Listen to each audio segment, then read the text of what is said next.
ক্বালু লাম নাকু মিনাল মুসাল্লিন। যখন জাহান্নামীদেরকে জাহান্নামে দেওয়া হবে, কথার কথা এইদিকে থাকবে জান্নাতীরা, এইদিকে থাকবে জাহান্নামীরা। তাদেরকে জাহান্নামীদেরকে জিজ্ঞাসা করবে, মা সালাকাকুম ফি সাকার, তোমাকে খতরনাক জাহান্নামে কিসের জন্য তোমাকে আসতে হয়েছে? তখন তার সেই জাহান্নামীরা তখন বলবে, ক্বালু লাম নাকু মিনাল মুসাল্লিন, আমরা মুসাল্লি ছিলাম না, আমরা মুসাল্লিদের সঙ্গে আমরা শামিল ছিলাম না, আমরা সালাত আদায় করতাম না। তারা কেঁদে কেঁদে তারা দ্বিতীয় নাম্বার বলবে, ওয়ালাম নাকু নুতইমুল মিসকিন, আমরা মিসকিনদেরকে আমরা খাবার দিতাম না, আমরা অসহায়দেরকে আমরা খাবার দিতাম না, তার কারণে আজকে আমরা এই জাহান্নামে চলে এসেছি। মরণ পাখি যেদিন এসে করবে ডাকাডাকি, থেমে যাবে জীবন তোমার, বন্ধ হবে আঁখি। মরণ পাখি যেদিন এসে করবে ডাকাডাকি, থেমে যাবে জীবন তোমার, বন্ধ হবে আঁখি।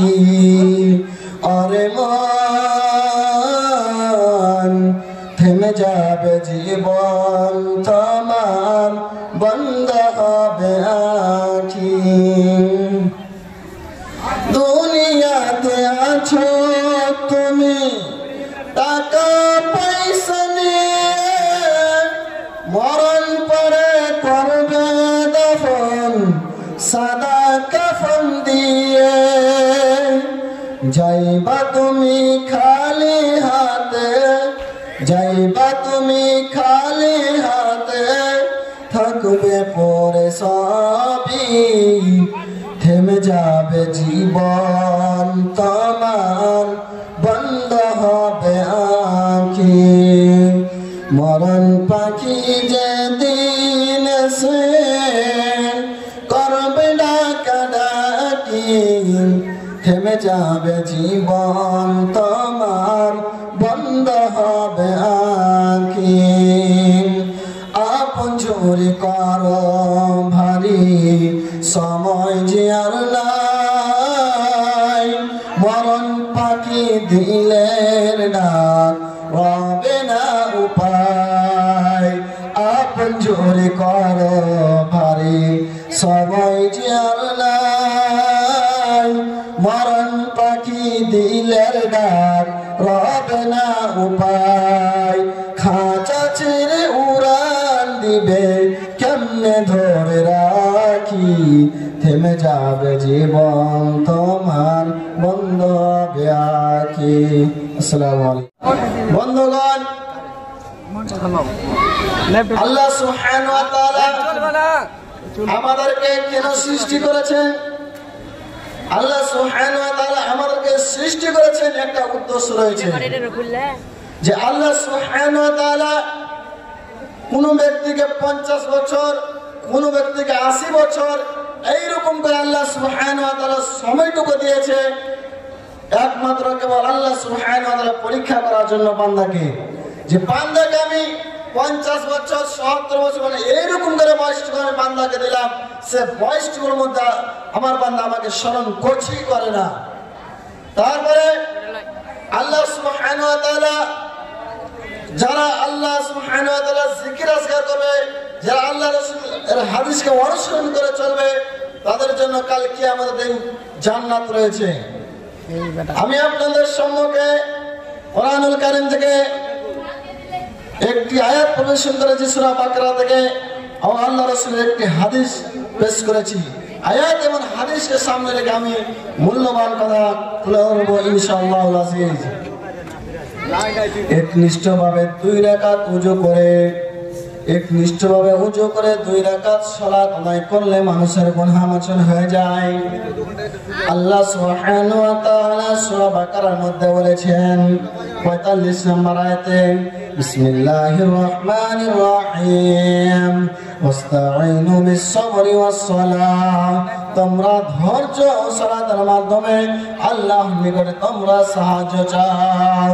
আল্লাহ সুবহানাহু ওয়া তাআলা এরকম করে সূরা বাকারার মধ্যে 153 নম্বর আয়াতে ইরশাদ করেছেন, বিসমিল্লাহির রহমানির রহিম ইয়া আইয়ুহাল্লাযীনা আমানু ইসতাঈনু বিস-সাবরি ওয়াস-সালাহ। আল্লাহ সুবহানাহু ওয়া তাআলা এখানে কোনো বেঈমানকে ডেকে বলেন না, স্বয়ং ঈমানদারকে বলছেন, হে ঈমানদারগণ, তোমরা ধৈর্য ও সালাতের মাধ্যমে আল্লাহ সুবহানাহু ওয়া তাআলার নিকটে সাহায্য চাও।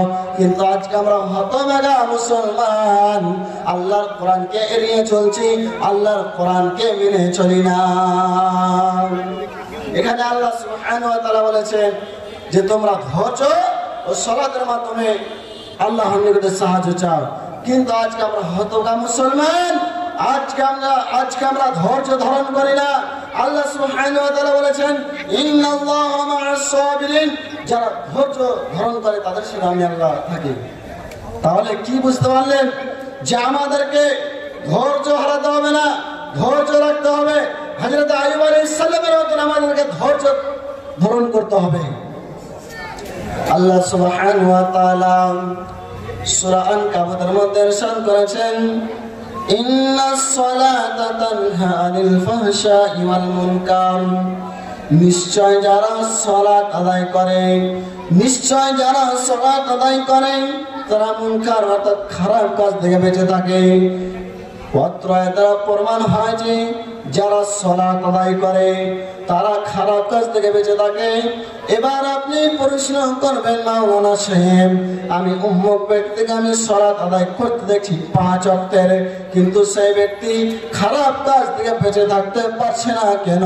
বন্ধুরে, তার একটাই কারণ যে আল্লাহ সুবহানাহু ওয়া তাআলার নিকটে তার সালাতের মতন আমল গ্রহণযোগ্য হচ্ছে না। কোন ব্যক্তি 5 ওয়াক্ত সালাত আদায় করছে কিন্তু সেই ব্যক্তি খারাপ কাজ থেকে বেঁচে থাকতে পারছে না, তার একটাই কারণ যে আল্লাহর নিকটে তার সালাতের মতন আমল গ্রহণযোগ্য হচ্ছে না। তার দুয়ার মাঝে হোক, সিজদার মাঝে হোক, যে কোনো জায়গা হোক, তার ভুল ত্রুটি হচ্ছে, তার কারণে সে খারাপ কাজ থেকে বেঁচে থাকতে পারছে না। আল্লাহ সুবহানাহু ওয়া তাআলা সূরা মুমিনের মধ্যে ইরশাদ করেছেন 1-2 নম্বর আয়াতে, বিসমিল্লাহির রহমানির রহিম قد أفلح المؤمنون الذين هم في صلاتهم خاشعون। সেই সব মুমিন সফল হলো, সেই সব মুমিন সফল হলো যারা আল্লাহর ভয়ের আশায় একনিষ্ঠভাবে সালাত আদায় করে, যারা জাহান্নামের ভয়ের আশায় সালাত আদায় করে, তারাই কাল কিয়ামতের দিন সফল হলো। আল্লাহ সুবহানাহু ওয়া তাআলা সূরা জুমার মধ্যে ইরশাদ করেছেন, বিসমিল্লাহির রহমানির রহিম قل يا عبادي الذين أسرفوا على أنفسهم لا تقنطوا من رحمة الله। আল্লাহ সুবহানাহু ওয়া তাআলা স্বয়ং বলেছেন, হে আমার বান্দাগণ, যারা তোমরা অপরাধ করেছো, যারা তোমরা গুনাহের কাজ করেছো, লা তাকনাতু মির রাহমাতিল্লাহ, আমার রহমত হতে তোমরা হতাশ হয়ে যায় না, নিরাশ হয়ে যায় না। স্বয়ং আল্লাহ সুবহানাহু ওয়া তাআলা বলেছেন, এটি হাদিস নয় যে বলবেন যার হাদিস, এটি হাদিস নয়, স্বয়ং আল্লাহ সুবহানাহু ওয়া তাআলা কোরআনের মধ্যে বলেছেন, কুল ইয়া ইবাদিয়াল্লাযীনা আসরাফু আনফুসাহুম লা তাকনাতু মির রাহমাতিল্লাহ, হে আমার বান্দাগণ, তোমরা লা তাকনাতু মির রাহমাতিল্লাহ, আমার রহমত থেকে তোমরা হতাশ হয়ে যায় না। তাদেরকে বলছে যারা অপরাধ করছে, যারা গুনাহের কাজ করছে, তাদেরকে আল্লাহ সুবহানাহু ওয়া তাআলা বলেছেন, লা তাকনাতু মির রাহমাতিল্লাহ, তোমরা আমার রহমত থেকে নিরাশ হয়ে যায় না। তাহলে অত্র আয়াত দ্বারা প্রমাণ হয় যে যারা অপরাধ করছে তাদেরকে আল্লাহ রহমত থেকে নিরাশ হতে হবে না, হতাশ হতে হবে না, নফসের উপরে জুলুম করতে হবে না। আল্লাহ সুবহানাহু ওয়া তাআলা ওই সমস্ত ব্যক্তিকে বেশি বেশি করে ভালোবাসেন যারা গুনার কাজ করার পর যারা তওবা করে, তাদেরকে আল্লাহ সুবহানাহু ওয়া তাআলা বেশি বেশি করে ভালোবাসেন। আনাস রাদিয়াল্লাহু আনহু থেকে হাদিসটি বর্ণিত, তিনি বলেন, নবী করিম সাল্লাল্লাহু আলাইহি ওয়াসাল্লাম বলেছেন আউয়ালু মা ইউহাসাবু বিহিল আবদু ইয়াওমাল কিয়ামাতিস সালাত। কিয়ামতের দিন সর্বপ্রথম বান্দাকে, সর্বপ্রথম মানুষকে কিয়ামতের দিন সালাত সম্পর্কে জিজ্ঞাসা করা হবে। ফাইন সালাত সালাউ সাইল আমালি, যদি তার সালাতের মতন আমল গ্রহণীয় হয়ে যায় তাহলে তার সমস্ত আমল গ্রহণীয় হয়ে যাবে। ওয়াইন ফাসাদাত ফাসাদাত সাইল আমালি, যদি তার সালাতের মতন আমল গ্রহণযোগ্য না হয় তাহলে তার সমস্ত আমল বরবাদ হয়ে যাবে, তার সমস্ত আমল ধ্বংস হয়ে যাবে। এবার আপনি চিন্তা করে বলুন, এবার আপনি বলুন যে আপনি সালাত আদায় করছেন না, লক্ষ লক্ষ টাকা খরচ করে আপনি কুরবানি দিচ্ছেন, জালসাতে দান করছেন, মসজিদে দান করছেন, আর আপনি সালাত আদায় করেন না। যে ব্যক্তি সালাত আদায় করে না, যে ব্যক্তি দান করছে, কুরবানি করছে, তাদের কিয়ামতের দিন সালাতের মতন আমল গ্রহণযোগ্য হবে না। যে আল্লাহ রাসূল সাল্লাল্লাহু আলাইহি ওয়াসাল্লাম বলেছেন, যারা সালাত আদায় করে না আর যারা দান খায়রাত করছে, কুরবানি দিচ্ছে, টাকা খরচ করে, তাদের কোনো লাভ আসবে না, তাদের সমস্ত এই জিনিসগুলো কিয়ামতের দিন ধ্বংস হবে, ছারখার হয়ে যাবে কাল কিয়ামতের দিন। তাহলে আমার বরাবর উদ্দেশ্য, যাকে সালাতের মতন আমল যদি ধরুন, যদি আপনার সালাতের মতন আমল কাল কিয়ামতের দিন গ্রহণীয় হয়ে যায় তাহলে আপনার সমস্ত আমল গ্রহণীয় হয়ে যাবে। আর যদি আপনার সালাতের মতন আমল গ্রহণীয় না হয় আপনার সমস্ত আমল বাতিল হয়ে যাবে, ধ্বংস হয়ে যাবে। উম্মু হাবিবা রাদিয়াল্লাহু আনহা থেকে হাদিসটি বর্ণিত বলেন, নবী করিম সাল্লাল্লাহু আলাইহি ওয়াসাল্লাম বলেছেন, যে ব্যক্তি দিনে ও রাতে 12 রাকাত নফল সালাত আদায় করে নেবে তার জন্য কাল কিয়ামতের দিনে একটি জান্নাতের ঘর নির্মাণ করা হবে। বলেন সুবহানাল্লাহ। এই 12 রাকাত নফল সালাত কখন আদায় করতে হবে, কোন সময় আদায় করতে হবে? রাসূল সাল্লাল্লাহু আলাইহি ওয়াসাল্লাম বলেছেন, জোহরের পূর্বে 4 রাকাত, পরে 2 রাকাত, মাগরিবের পরে 2 রাকাত, ইশারের পরে 2 রাকাত, আর ফজরের পূর্বে 2 রাকাত। এই 12 রাকাত নফল সালাত যে ব্যক্তি আদায় করে নেবে তার জন্য কাল কিয়ামতের দিনে জান্নাতের ঘর নির্মাণ করা হবে।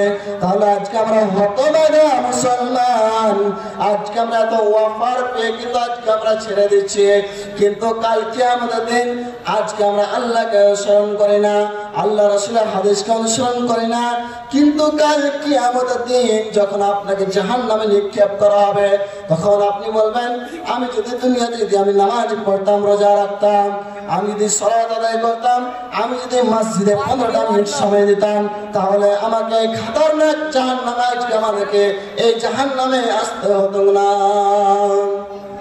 জি, জাহান্নামে সেই দিন মানুষেরা যুগ যুগ ধরে সেই জাহান্নামে বাস করবে, তাদের কোনো উপায় থাকবে না বাঁচার। যাদের সালাতের মতন আমল গ্রহণযোগ্য হবে না তাদেরকে জাহান্নামে নিক্ষেপ করা হবে। কেননা আল্লাহ সুবহানাহু ওয়া তাআলা সূরা মুদ্দাসসিরের মধ্যে ইরশাদ করেছেন, 45 নম্বর আয়াতে ইরশাদ করেছেন, বিসমিল্লাহির রহমানির রহিম, ক্বালু লাম নাকু মিনাল মুসাল্লিন। যখন জাহান্নামীদেরকে জাহান্নামে দেওয়া হবে, কথায় কথায় এইদিকে থাকবে জান্নাতীরা, এইদিকে থাকবে জাহান্নামীরা। তাদেরকে জাহান্নামীদেরকে জিজ্ঞাসা করবে, মা সালাকাকুম ফি সাকার, তোমাকে এই খতরনাক জাহান্নামে কিসের জন্য তোমাকে আসতে হয়েছে? তখন তার সেই জাহান্নামীরা তখন বলবে, ক্বালু লাম নাকু মিনাল মুসাল্লিন, আমরা মুসাল্লি ছিলাম না, আমরা মুসাল্লিদের সঙ্গে আমরা শামিল ছিলাম না, আমরা সালাত আদায় করতাম না। তারা কেঁদে কেঁদে তারা দ্বিতীয় নাম্বার বলবে, ওয়ালাম নাকু নুত'ইমুল মিসকিন, আমরা মিসকিনদেরকে আমরা খাবার দিতাম না, আমরা অসহায়দেরকে আমরা খাবার দিতাম না, তার কারণে আজকে আমরা এই জাহান্নামে চলে এসেছি। তাহলে আল্লাহ কোরআন বলছে সূরা মুদ্দাসসিরের মধ্যে, যারা সালাত আদায় করে না তারাই যাবে জাহান্নামে। তাহলে কাউকে জাহান্নামী বলা যাবে না, কিন্তু পৃথিবীর সমস্ত সাইখুল হাদিসের মত যারা সালাত আদায় করে না তারাই যাবে জাহান্নামে। কেননা কোরআনে আল্লাহ সুবহানাহু ওয়া তাআলা স্বয়ং বলেছে, হাদিসে বলেনি, কোরআনে বলেছে।